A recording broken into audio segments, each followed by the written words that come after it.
साहेबाला बोलून आलो.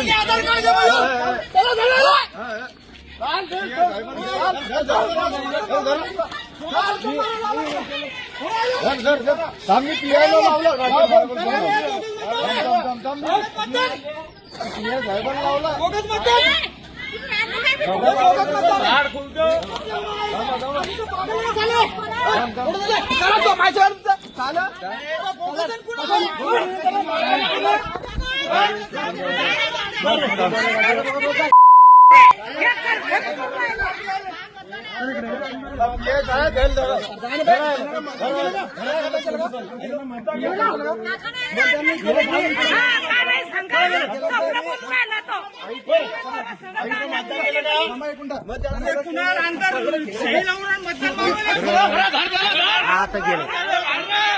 गाडी घ्या, गाडी घ्या.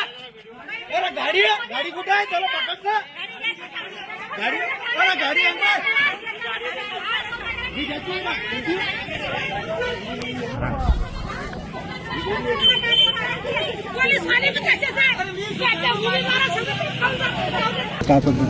सकाळपासून जिकडे तिकडे धनुष्यबाणच आहे आणि लोकांनी ठरवून टाकलं की बुलढाण्याचा नगराध्यक्ष शिवसेनेकडे द्यायचं आणि त्याच्यामुळे चांगल्या प्रमाणात मतदान होत आहे. काही ठिकाणी बोगस मतदानाचे समोर आले प्रकार काय? आता काय ते मी पण एसपीनं सकाळी सांगितलं की बोगसवर कंट्रोल करा.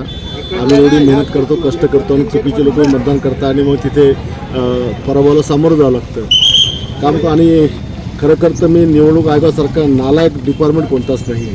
काल मी पाहिलं की खेड्यापाड्याचे किमान 1,500-2,000 नावं धुळघाटपासून सगळी आणि मी दिली 4,000 नावं. 8 ते 10,000 15,000 नावं ही अशी बोगस आहेत की माणसाने जिकाव कसं. आणि त्याच्यामुळे निवडणूक आयोगानं काहीतरी अक्कल देवाण दिली पाहिजे की ही नावं त्यांनी काढली पाहिजे. तुमच्यावरती पण आरोप होते की तुमचे काही बोगस मतदान तुम्ही आणलेत म्हणून. मतदान सगळ्याच लोकांकडे होणार करता इथं एक उमेदवार नाही आहे. इथे खालचे जे नगरपालिकेचे नगरसेवकाचे उमेदवार आहे त्यांचे नाते गोते वगैरे ते सगळे घेऊन येतात ते. खरं तर गेल्या वेळेला नगरपालिकेचं केवळ 54% मतदान झालं होतं आणि आता नवीन प्रभाग रचना झाल्यामुळे त्याचा काही परिणाम होईल, टक्का भेटू शकतो? नाही, टक्का वाढेल कारण आम्ही एक मताला आम्ही टार्गेट केलं. याआधी बाहेरगावी गेलेले मतं आणण्याचं नियोजन कधी केलं आणि ते मोठ्या प्रमाणामध्ये आपण आणलेलं आहे. त्याच्यामुळे 58-60 पर्यंत जायला पाहिजे. तुम्ही मतदान केलं? हो, मी मतदान केलं, दोघांनी केलं.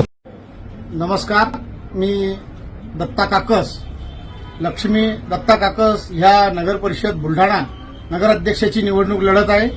आपण सकाळपासून पाहत आहेत की या बुलढाणा शहरामध्ये आमदार आणि आमदाराचा मुलगा बोगस मताचा हैदोस घालत आहे.